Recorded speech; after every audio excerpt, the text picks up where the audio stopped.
गुरु ब्रह्मा गुरु विष्णु गुरुदेवो महेश्वरः गुरु साक्षात् परब्रह्म तस्मै श्री गुरवे नमः। अखंड मंडलाकारं व्याप्तं येन चराचरं तत्पदं दर्शितं येन तस्मै श्री गुरवे नमः। बोलो सद्गुरुदेव भगवान की जय।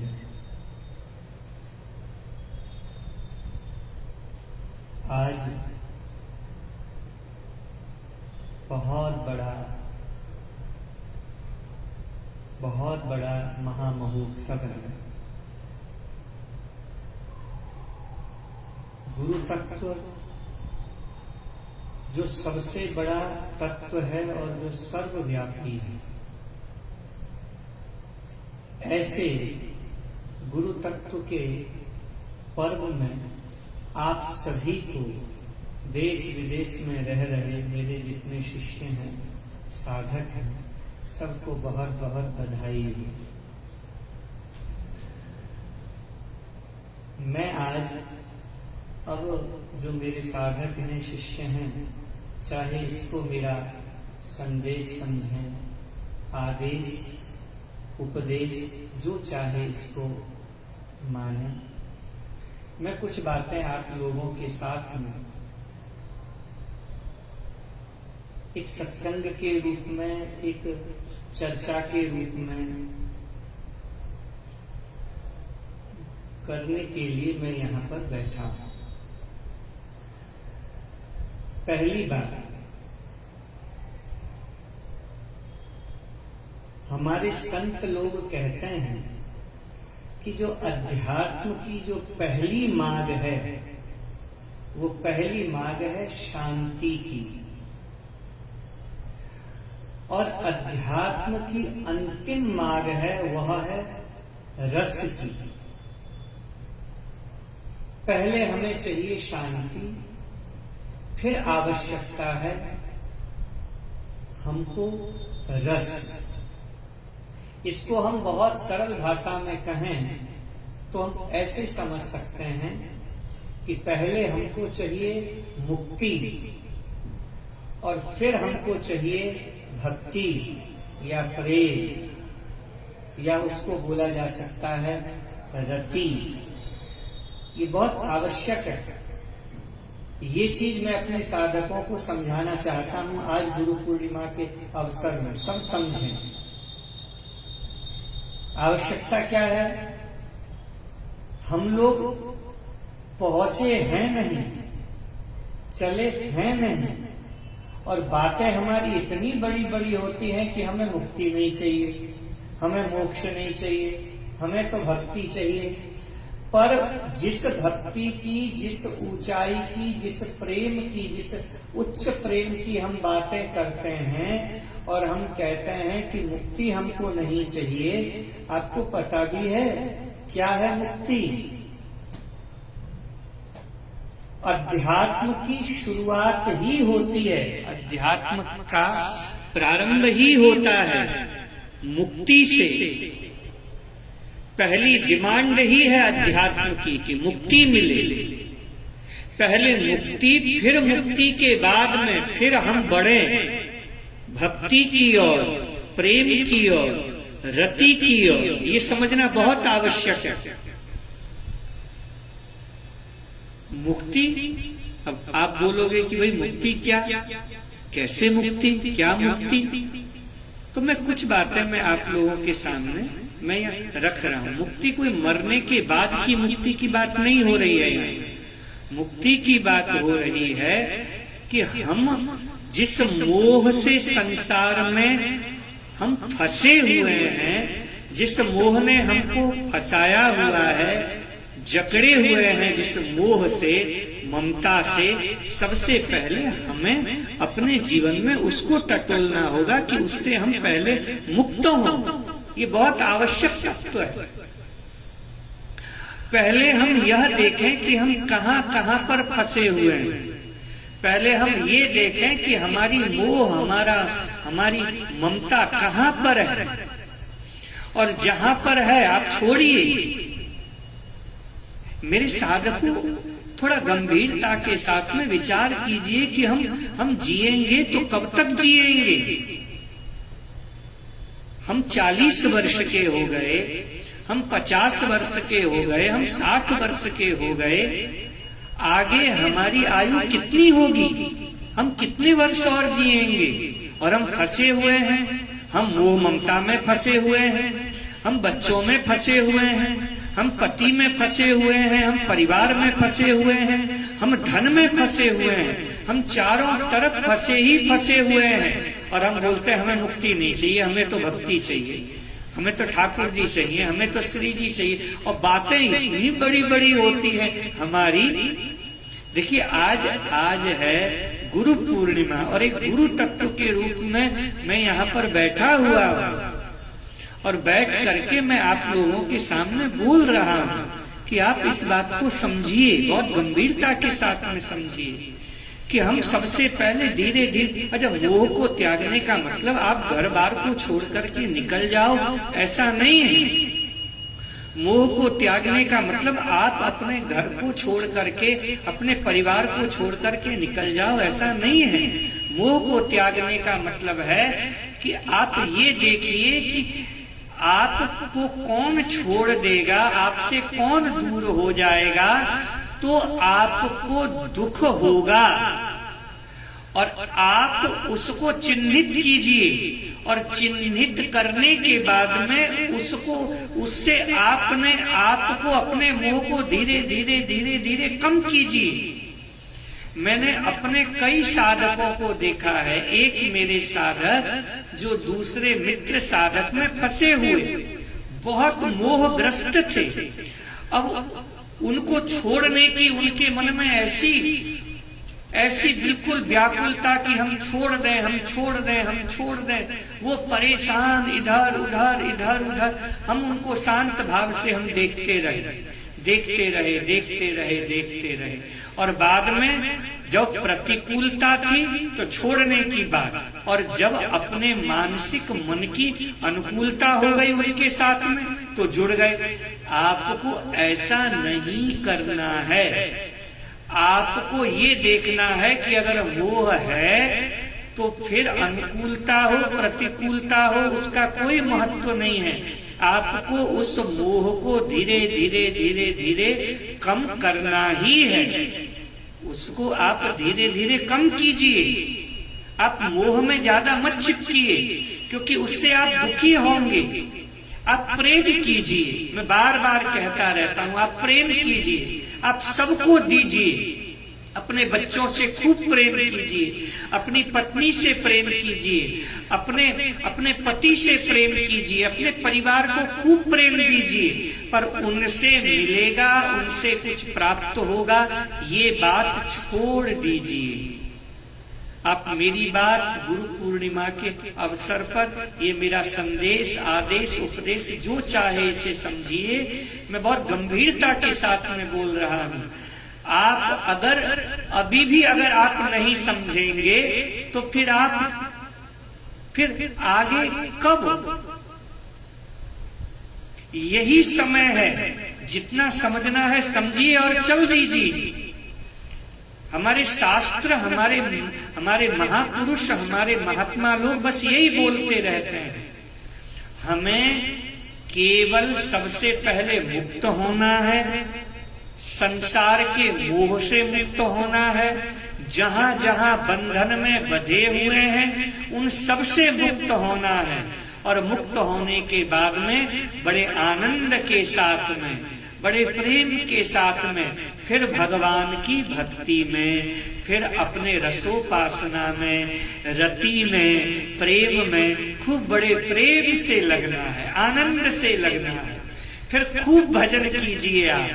फिर अपने भजन को निरंतर बढ़ाइए, खूब नाम जप कीजिए, आप ध्यान कीजिए, आप रूप के चिंतन में लीन हो जाइए। मैं तो लिखता रहता हूं, हमें ये बनना है।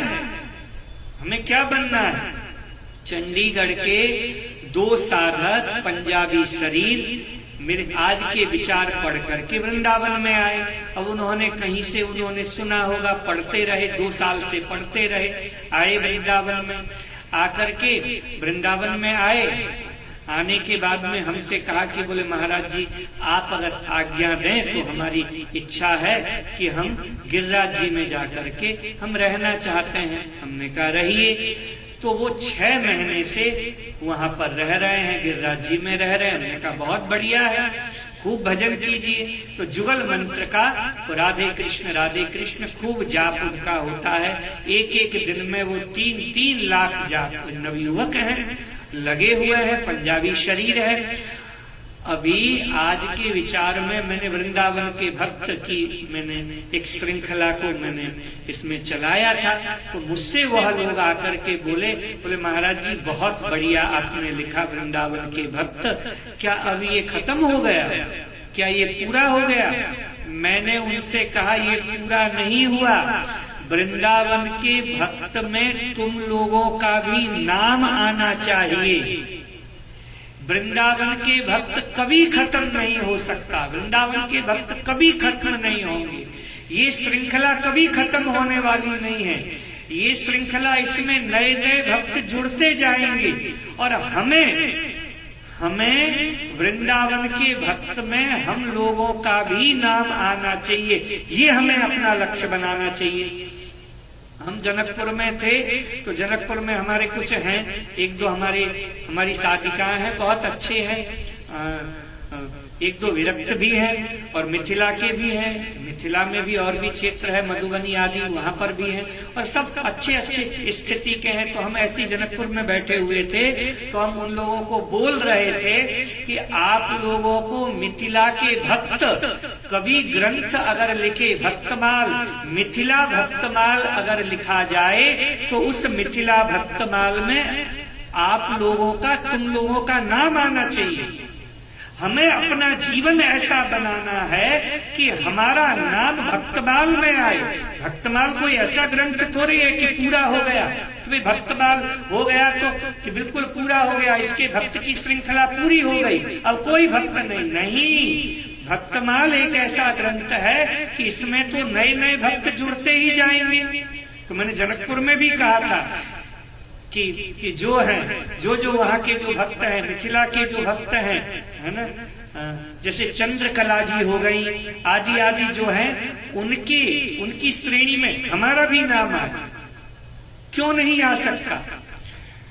दुर्गी मैया का मैंने चरित्र लिखा आज के विचार में वृंदावन के भक्त में। तो क्या दुर्गी मैया, सब लोगों ने कहा कि आहा दुर्गी माँ का क्या सुंदर चरित्र आपने लिखा है, आनंदी माई का क्या सुंदर चरित्र आपने लिखा। हमने कहा आनंदी माई हमें बनना है, दुर्गी माई हमें बनना है। बोले नहीं हम नहीं बन सकते। भाई क्यों नहीं बन सकते आप? क्यों नहीं बन सकते? जिन ठाकुर जी ने उन्हें पैदा किया है, उन्हीं ठाकुर जी ने भी तो हमें पैदा किया है। क्या उनके ठाकुर जी अलग, हमारे ठाकुर जी अलग? ऐसे थोड़े हैं, एक ही है ठाकुर जी, तो वही है। तो भाई वो महान है, तो क्या हम कोई ऐसे वैसे हैं? तो हमको भी उसी श्रृंखला में हमें भी भक्त बनना है।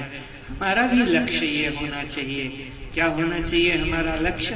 कि हम भक्त बने। आहा, भक्त की जैसी रहनी होती है, भक्त की जैसी रहनी है, भक्त जैसे रहते हैं, भक्त का जैसा जीवन है, ऐसा जीवन हमें बनाना है, हमें बनना है। तो पहले शांत होना है, हमें शांत होना है। अध्यात्म की पहली शर्त क्या है? पहले हम शांत हों। फिर अंतिम शर्त क्या है, अंतिम मार्ग क्या है अध्यात्म की? पहली मार्ग हम शांत, पहली मार्ग शांति, अंतिम मार्ग रस। हमें अब शांति नहीं चाहिए, बहुत हो गई शांति, अब हमें रस चाहिए। अब हमें निकुंज में वो उछलता हुआ वो जो रस है, वो जो खेल रहा है, जो रस खेली मचा रहा है, नायक तहान नायिका रस ही मचावत केली, वो जो रस है, उस रस की हमें आवश्यकता है। तो मेरे साधकों, नाम जपो। मैं आज गुरु पूर्णिमा के समय कहूँगा, और आज मैं बहुत प्रसन्न हूँ। मेरे पास में कुछ पैसे आए हैं। पैसे मतलब ये लौकिक पैसे की बातें तो मैं बोलता ही नहीं हूँ, और कोई अगर देने की कहता है तो भी मैं कहता हूँ मुझे नहीं चाहिए। मैं जिस धन की बात बोल रहा हूँ वो नाम धन है, और वो जो नाम धन है, मेरी एक साधिका है, आप लोग भी जानते हैं, रंग देवी नाम है। वो 1.25 लाख नाम उन्होंने मुझे गुरु पूर्णिमा के समय उन्होंने मुझे दिया है। 1.25 लाख नाम उन्होंने दिया है। उनके जो पतिदेव हैं उन्होंने भी 1.25 लाख नाम दिया है मुझे। तो 1.25 लाख नहीं, 2 लाख 2.5 लाख हो ही गए। इसके बाद में दिल्ली की एक साधिका है, उन्होंने गुरु पूर्णिमा के अवसर पर मुझे उन्होंने 1.25 लाख और दिया है। और एक महाराष्ट्र की हैं, उन्होंने कहा है गुप्त दान है, आपको बोलना नहीं है। तो 1.25 लाख नाम जब तो कितने हो गए दीदी? तो सब मिला करके कितने, 4 लाख, कितने 5 लाख है ना, 5 लाख के बराबर हो गए। तो मुझे यह नाम जो मुझे मेरे शिष्यों ने मुझे आज गुरु पूर्णिमा के समय मुझे दिया है। और अब 18 जुलाई से ना, 18 जुलाई से ये पुरुषोत्तम मास, 1 महीने का ये पुरुषोत्तम मास प्रारंभ होने जा रहा है। तो मैंने कहा है अपने शिष्यों से, जिन्होंने मुझसे गोपाल मंत्र लिया है, हमारे निम्बार्क संप्रदाय का गोपाल मंत्र है, जो बहुत ही ये मंत्र राज है, और ठाकुर जी के साक्षात दर्शन, इसके एक अनुष्ठान हो जाए तो साक्षात दर्शन ठाकुर जी के होते हैं, इसकी विधि है। तो मैंने अपने शिष्यों को मैंने बोला था कि 6 महीने का अनुष्ठान होता है, पर हमारे आचार्यों ने, हमारे संतों ने एक बहुत बढ़िया विधान दिया हम लोगों को कि ये जो 1 महीने का ये जो पुरुषोत्तम मास होता है, 1 महीने का जो पुरुषोत्तम मास होता है, 1 महीने में अगर 1.25 लाख गोपाल मंत्र का अगर जाप किया जाए तो उसका फल उतना ही मिलता है। ऐसा हमने महापुरुषों के मुखारविंद से सुना है, और बिल्कुल प्रामाणिक बात है। इसलिए जिन्होंने मुझसे गोपाल मंत्र की दीक्षा ली हुई है, गोपाल मंत्र मुझसे लिया हुआ है, वो एक स्थान पर बैठ करके, एक ही स्थान पर बैठ करके, कई लोग वृंदावन में आकर के, हमारे कुछ लोग हैं वो बोल रहे थे कि वृंदावन में आकर के अच्छी बात है, पर वृंदावन में आकर के रहें तो पूरा 1 महीने रह करके यहाँ गोपाल मंत्र का अनुष्ठान करें, या फिर वृंदावन में नहीं आ सकते तो आप जहाँ हैं वहीं बैठ करके और नियम के साथ में गोपाल मंत्र 1.25 लाख, 1 महीने में 1.25 लाख आप कीजिए। और जिनका युगल, और हम तो कहते हैं कि आप लोग कहेंगे कि हमें नहीं मिला या ऐसा नहीं मिला, ऐसा मत सोचिएगा।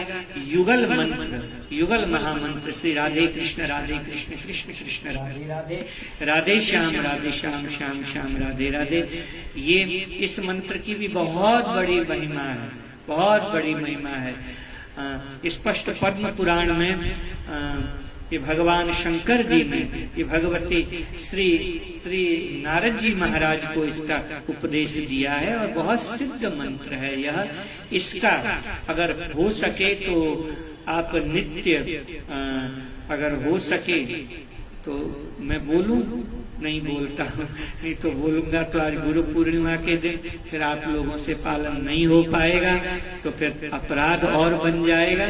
इसलिए जितना हो सके तो मैं एक मिनिमम बता देता हूँ, कम से कम 16 माला, 16 माला ही मैं बोलता हूँ। जो मेरे साधक हैं, जो मेरे शिष्य हैं, मुझे आप लोगों से कुछ नहीं चाहिए।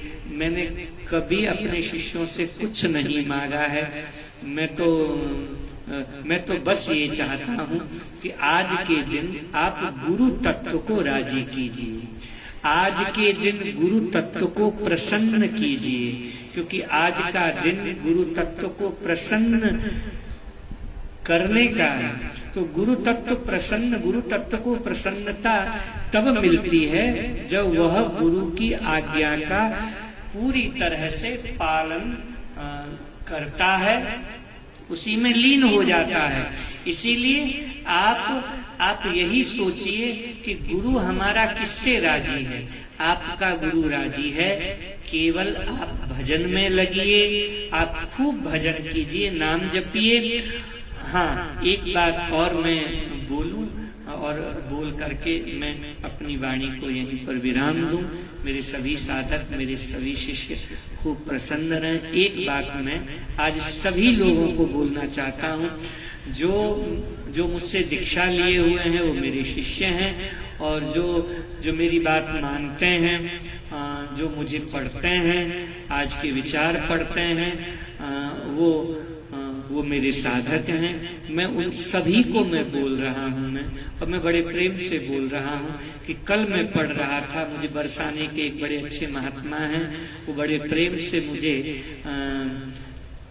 ये गिरिराज जी के बड़े सिद्ध महापुरुष श्री पंडित पूज्यपाद श्री गया प्रसाद जी महाराज, उनकी वाणी का एक ग्रंथ मुझे दे करके वो गए। तो मैं ऐसे देख रहा था मैं उस ग्रंथ को, तो उसमें पूज्य पंडित जी ने एक बड़ी अच्छी बात लिखी। उन्होंने पूज्यपाद श्री पंडित बाबा जी ने लिखी थी उसमें, वो पूरे विशुद्ध ब्रजभाषा में ही बोलते थे। तो उन्होंने लिखी कि शरीर के लिए बहुत आवश्यक है, साधक को कैसे रहना चाहिए उसके नियम में, कि शरीर के लिए बहुत आवश्यक है कि हम सूर्य का ताप भी हम लें। मेरी बॉडी में, मेरे शरीर में भी अभी विटामिन डी की थोड़ी वो हो गई थी, कमी हो गई थी। तो डॉक्टर ने कहा, बोले महाराज थोड़ा सा धूप का भी सेवन आपको आवश्यक है, तो थोड़ा धूप में भी बैठा कीजिए। तो हमारे पंडित बाबा जी ने कहा कि साधक को थोड़ा बहुत धूप भी लेना चाहिए, धूप में भी बैठना चाहिए, सूर्य का प्रकाश भी हमारे शरीर में जाना चाहिए, ये डॉक्टर भी बोलते हैं। तो हमारे पंडित बाबा जी ने एक बहुत अच्छी बात और बोली कि सूर्य के प्रकाश के साथ साथ में चंद्रमा का, पूर्णिमा का प्रकाश, ये मैं बहुत गहरी बात बोल रहा हूं अपने साधकों के लिए, कि जैसे सूर्य के प्रकाश की आवश्यकता होती है, ऐसे ही चंद्रमा का प्रकाश भी हमारे शरीर को मिलना चाहिए।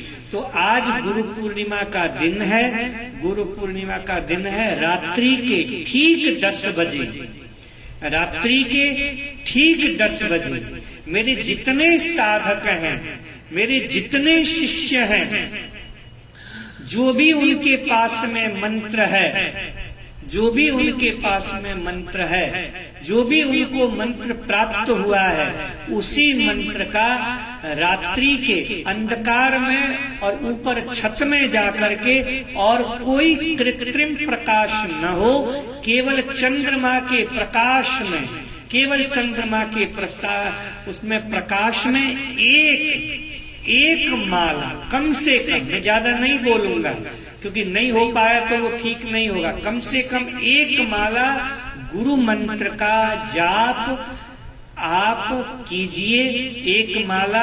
और ठीक 10 बजे मैं भी स्वयं बैठूंगा, मैं भी बैठूंगा यहाँ पर वृंदावन में छत में, और ठीक 10 बजे, रात्रि के ठीक 10 बजे आज हम सभी लोग बैठेंगे और एक साथ बैठेंगे। तो एक साथ सभी लोग जब बैठेंगे तो सबकी जो ऊर्जा है, सबकी जो चेतना है, वो सब इकट्ठी होगी, एकत्रित होगी तो और गुरु तत्व का जो आशीर्वाद है वो हमको बिल्कुल सहज रूप से प्राप्त होगा। इसलिए मेरी ये बड़ी इच्छा है और मेरी इच्छा आप सबकी इच्छा होनी चाहिए कि गुरु भाव से बोल रहा हूं मैं भी, तो ठीक 10 बजे हम सभी लोग मिलेंगे। कोई उसमें मोबाइल में ये कोई लाइव नहीं आएगा, कुछ वो नहीं होगा, ये मैं बोल रहा हूं तो आप सबको मानना है। और ठीक 10 बजे रात्रि में अपने अपने छत पर जाकर के हम सभी लोग बैठेंगे और बैठ करके नाम जप आनंद से हम हमारे शरीर में वो जो चंद्रमा का, क्योंकि मुझे याद आता है, आहा, हमारे श्री सूरदास जी की यह जो पंक्ति है, इसी पंक्ति के साथ में मैं आज गुरु पूर्णिमा का यह जो पर्व है मैं विश्राम देता हूँ, अपनी वाणी को विश्राम देता हूँ। आप सभी को बधाई हो। भरोसो दृढ़ इद चरणन चेरो, भरोसो दृढ़ इद चरणन चेरो, श्री वल्लभ नख चंद्र छटाविन सब जग माहि अधेरो। श्री वल्लभ नख चंद्र छटाविन, बिना गुरु के चरण के नख की जो छटा है वो जब तक नहीं है तब तक संसार में अंधकार ही है, अंधकार ही है, अंधकार ही है। ऐसे गुरु तत्व के चरणों में हमारा बारंबार प्रणाम वंदन।